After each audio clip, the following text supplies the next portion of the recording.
Apa lagi sifat ibadur rahman? Wallazina yaquluna rabbana srif 'anna azaba jahannam. Wahai Tuhan, apa dah isrif?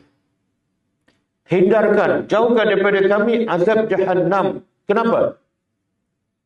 Inna azabaha kana gharama.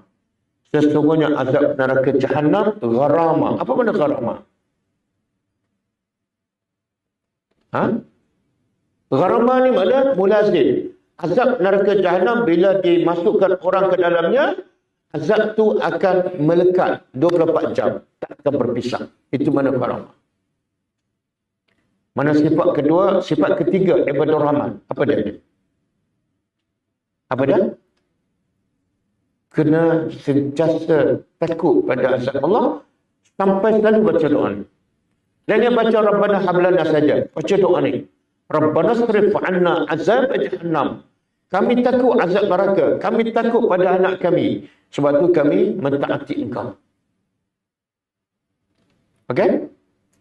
Jadi ibadur rahman Allah rakam banyak doa dia. Bukan hablana saja. Rabbana, boleh ikut saya. Rabbana srif 'anna azab jahannam. Inna azabaha kana gharama. Ya Allah, hindarkan dari kami azab neraka jahannam. Kenapa? Bila dia azab, dia gharama apa tadi? Melekat. Manusia kalau dia azab dalam dekat dunia, kadang-kadang azab tu pagi, petang tak ada. Kadang-kadang petang, malam tak ada. Betul tak? Tapi kalau dia azab dalam neraka jahannam, gharama, melekat, tak akan berpisah. Dari sifat ketiga ibadur rahman, sentiasa takut pada Allah dan baca doa berlindung daripada azab.